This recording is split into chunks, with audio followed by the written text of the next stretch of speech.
Hey, I want to introduce you to somebody who many of you already know, but because he's been gone and doing ministry away from our area for a number of years, he's brand new to many of you as well. And that's John Thomas, who was very instrumental in founding a ministry here at Victory Church that continues to this day and blesses so many people.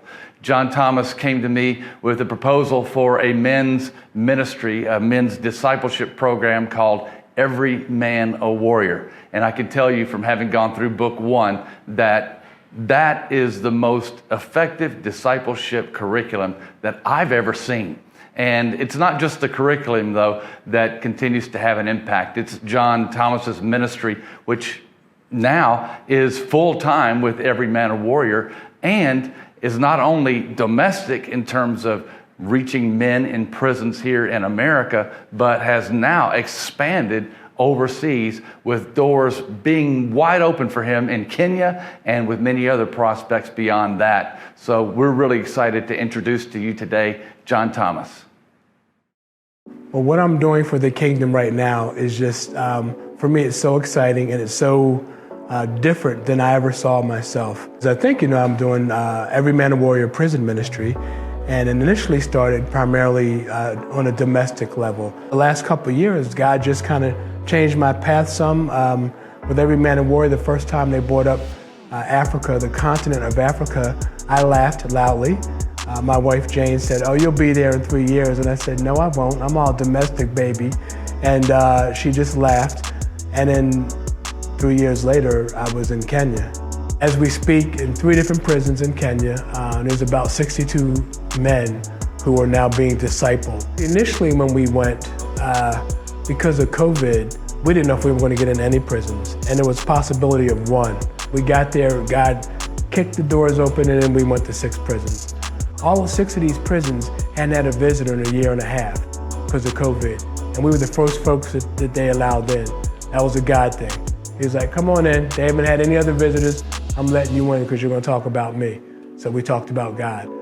14 men came up, accepted Christ. It happened in another prison. 15 men didn't see it coming.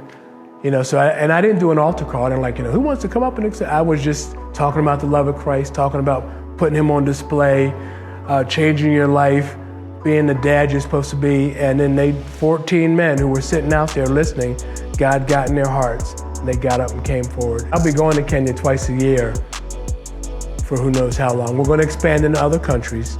Uganda is waiting for us. There are 5 teams ready for prison ministry in Uganda. Tanzania is waiting for us. Burundi is waiting for us. Ethiopia is waiting for us. But the biggest piece, one of the biggest things for me with prison ministry is these are the fathers and the husbands in a country where if he's not home, you're not eating. So we want him to go back home and provide for his family and be the father and the husband that God called him to be. You turn the guys that were the problem into the leaders and the solution in a community. You change cultures by doing stuff like that. Victory Church, we are really excited about the mission of this man and his family. We are really wanting to support him and the family and the ministry in a way that makes an impact, not only here in America, but around the world, especially as God has been opening doors for John in Kenya. And so it is our privilege to present you guys with a check for $10,000 to get you to Kenya, and you might be able to get back on that too. Yeah. So thank you so much for what you're doing. $10,000 will do at least 2 trips. Oh, I was talking to at least 2 trips to, if not more. It'll help in all kinds of ways for us to continue to just touch the lives of the men in Kenya, because we're working with the men in the street as well as in the prisons, and it'll just help this global prison ministry continue to do what we're doing. I mean, God just kicking all kind of doors open, and this is a huge, huge surprise, blessing. We appreciate this, and it's an opportunity for us to be obedient, do the Great Commission, go out to every nation, and because Kenya's first, and Uganda, and then Tanzania, and then Malawi, and then Nigeria, and Ethiopia. Wow. So, we're not done. So, but this is blessing beyond words. And I would imagine that's not going to be the last. So thanks for doing what you do. Brother. We're Thank proud you. of you.